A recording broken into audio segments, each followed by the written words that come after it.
Hey everybody, welcome back. Today we're going to talk about important Canvas settings, and this is whether you're a new Canvas user or you're experienced, whether you're setting up your account for the first time or good settings that you should know about in your courses and your assignments. There are a lot of settings to go through, so we're just going to really focus on the ones that I tend to emphasize most with my students every semester or with the faculty that I'm training at my institution. So we'll tackle the low-hanging fruit. Before we get into that, I wanted to let you know that I introduced the Super Thanks feature, and I wanted to recognize, let me move over here so I can recognize my first contributors to this channel. I really appreciate your contributions, your support, and it means a lot to me. You know, I'm not in this channel to really make money. I really want to just help teachers. And the website, howtocanvas.com, I don't run ads on there, but these contributions really help. I'll mention also, before we get into the topic of today's video, I want to mention that next week I'm going to do a video on how I create these videos. What does my studio look like?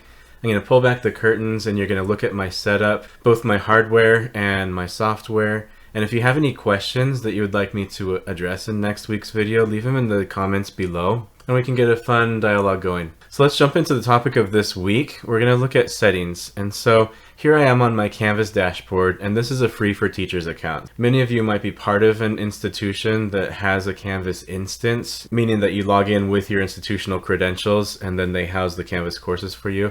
But any teacher can have access to Canvas for free. I'll put a link in the description below if you want to get started that way. And so you notice here on the far left hand, this is the global navigation. And if you're starting out with Canvas, it might be good to have this expanded. You'll have the icons and then you'll have the titles here, the labels. After a while, you might get used to it, and so you might just want the icons, and so you could minimize that. This isn't really a setting, but it's a feature worth pointing out.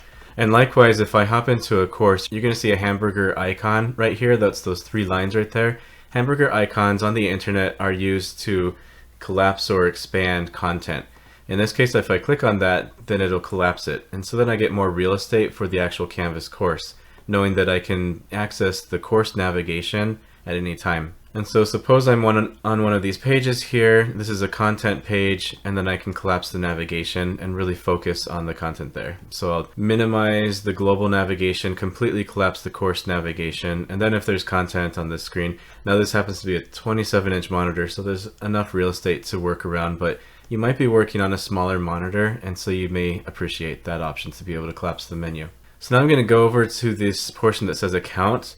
And there are various things that we can cover. I'm going to hop over to settings first. So within my Canvas settings, the first thing that I tell my students to look at, or my faculty who are new, is check the time zone. Make sure the time zone is accurate and it portrays where you are in the world.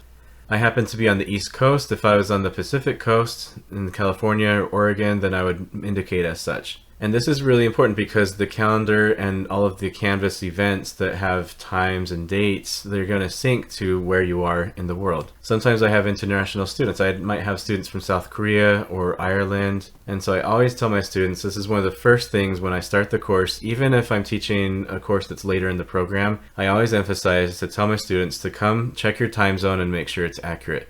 What you wouldn't want is for the course to be taught in Eastern time, and then you're in Pacific time, for example, 3 hours different, and you think, I have until midnight on Thursday to submit this assignment. And guess what? Midnight on Thursday, or 11:59 p.m. in Florida or New York, that would be closer to 9 o'clock in California. And so you might have a different due date, and it might even be on a different calendar date. And so you want to make sure that's accurate.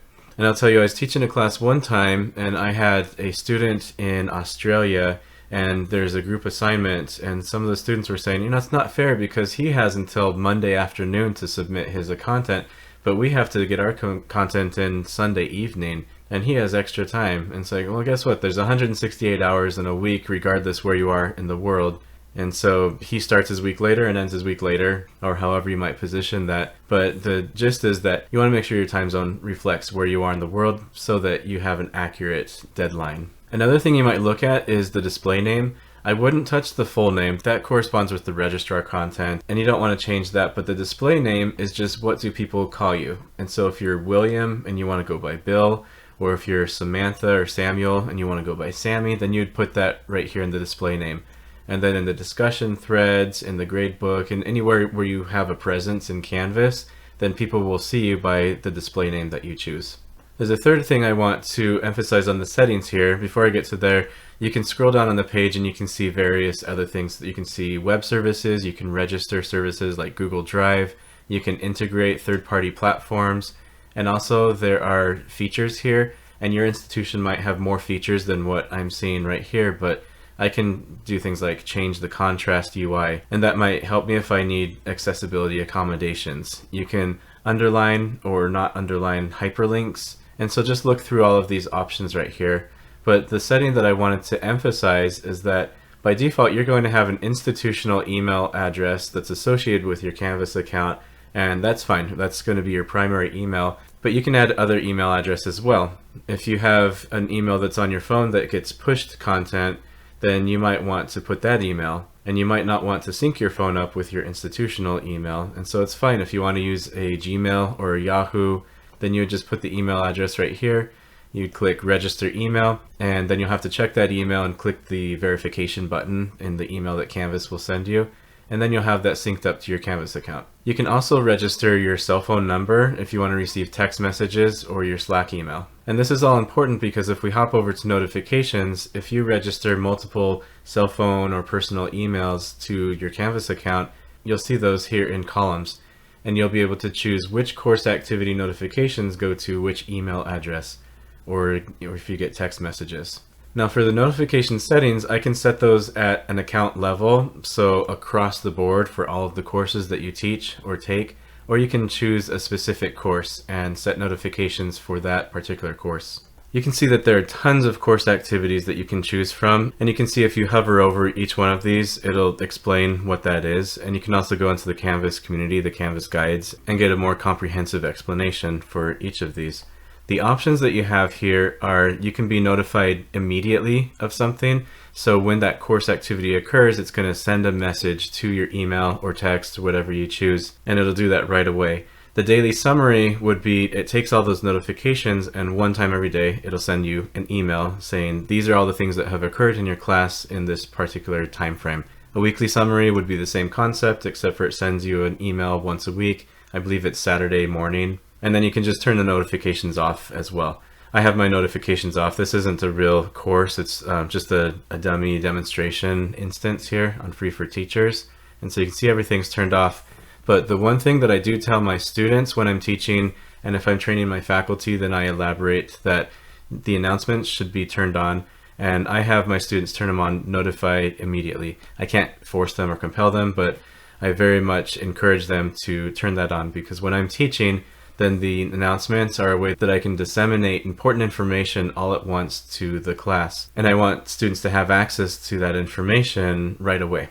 Another setting that I tell my faculty and my students is that discussions, I usually turn those off. And the reason why, if you're a teacher, for example, and you're teaching a class with 20 students, and the assignment is we're going to have a discussion, you're going to post a reply, and then you're going to post 2 responses to each student. Well, it's like for 20 students, that would be 60 responses. And if I'm teaching 2 classes and we have a discussion for that week, then that will be 120 emails that I will receive just in that week. And that's if students do the bare minimum. And if they're in the discussion board frequently and they post several replies instead of just 2, then that's just going to increase the amount of emails that I get. And my philosophy is for discussions, if I have an active discussion in the class, then I should schedule some time on my calendar so that I'm in there once or twice a day at the minimum. So I don't want to rely on emails. Somebody posted a discussion, I better go into that discussion and see what they posted.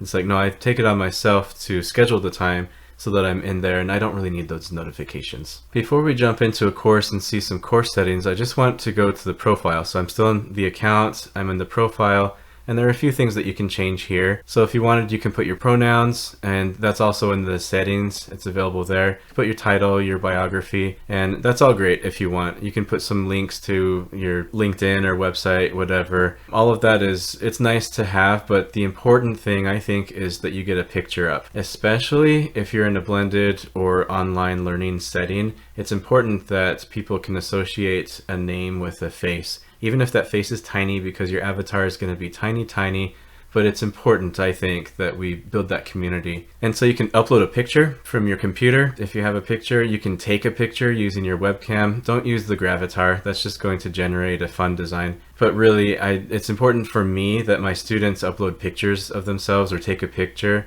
And it honestly does not have to be a high resolution. It doesn't have to be flattering. It doesn't have to be a glamour shots, if you remember what those are. Just anything will suffice. So now let's hop into a course and see what kind of settings are there for the course. And a lot of this is going to depend on your institution, the protocols of your department, for example, or your school. But I'm going to go into this course and we're going to hop over to the settings tab and let's look at the feature options. You're probably going to have a lot more feature options than me that I have in this free for teachers account. And so your institution might have a lot more things that you can enable. But it's worth looking through all of these, honestly. You might want to turn on new quizzes, or that might be turned on for you automatically. It depends. You might want to turn on the new discussion and assignments redesign. Or if there's another feature in here, then you want to be aware of that, and so that you can enable that if you want to. You can search through apps. Your institution probably has a few apps already linked to your Canvas account, but there might be a few here that are free, and so it might be worth browsing at least. And now you'll notice for this course, I have course navigation. A lot of these have this icon here. They're not visible to students. You can see the eyeball with the line through it, and that's because I've disabled them for students. I can enable or disable things by dragging the element that I want enabled up to this section right here. That's going to be published. And then the order is important as well. If I drag grades clear up to the top, then grades will appear at the top. It'll appear in the order that you have right here. And then once you have that set, then I'll go ahead and click save. And then you can see the grades is there. Now announcements is also in the notifications, but I don't have an announcement created yet for this course, so students aren't able to see it simply because there's no content quite yet. I'm going to hop over to course details now, and you probably don't want to change the name or the course code because your institution will decide on that. You might want to double check the time zone, make sure it's accurate. If you're teaching a course that's based in Chicago, then you want to make sure that's Central Time. If it's in Hawaii, then of course pick the time zone that corresponds with your institution. If you're creating a course that's more of a resource center that you want to open it up, you don't want to just have students enrolled in it, but maybe it's a faculty development course or it's a repository of resources for yourself, then you might change the visibility. Now I don't have that option here. The free for teachers by default, it's a private course. With permission, you might be able to make it public, but you won't be able to change that. At your institutions, you can probably change that. You can create a public course so that people don't need to have a login to access the content, or you can have it available to the institution. So as long as they're logged in with Canvas through their institutional credentials, then they'd be able to access your content even if they're not actively enrolled in the course. Or if it's a course level visibility, then they have to be either a teacher, a student, or an admin to see the content. Let's hop over to discussions and take a look at one of our discussions here. So I'm going to pull up this discussion and I'm going to edit it and just look at, there's a couple of things that I wanted to show you in terms of the discussion settings. For one, if this is a graded discussion, you're going to want to indicate that this is a graded discussion. That's important. And sometimes you want to have a discussion that's not graded. You don't want it to appear in the gradebook, but you still want to have the discussion format in your course. And so that's important to note.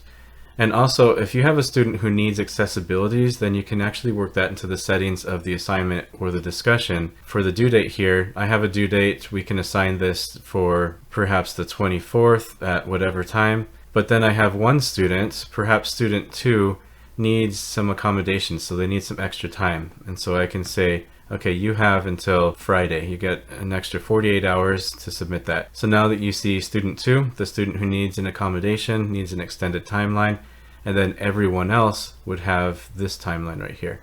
And I can even say student 2, it's due at midnight. Student 3 will be due at the same day, but maybe a different time. So you have until the 26th, but you need to submit it by maybe noon or so, 11:59 a.m. and this student has 11:09 p.m.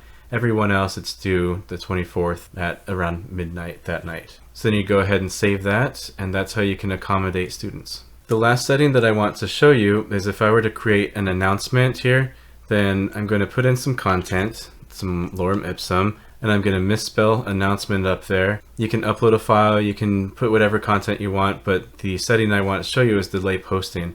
So for a lot of my classes, I'll actually create announcements that go out at the beginning of the week and then midweek check-ins, and I'll create all of those before I even start the class. And then I just delay the posting and I say I want this to go out on the 21st at 7 p.m. or whatever time it is. For announcements, technically it can be a discussion thread too, so you can allow students to comment, and you can even allow students to like the comments. And that could be fun if you want to gauge interest in a topic, for example. Then you can sort by likes, so the responses that generate the most likes will be at the top of the thread. So these are the important Canvas settings that I wanted to share with you. If you have other settings that you also think should make the list, then go ahead and comment below, and I'd love to hear your insights as well. Now, if you're interested, I also have a video over here called Canvas Gradebook Tips and Tricks. I go through a huge list of tips and tricks that I think everybody should know about if they're using the Canvas gradebook. So feel free to check that out, and until next time.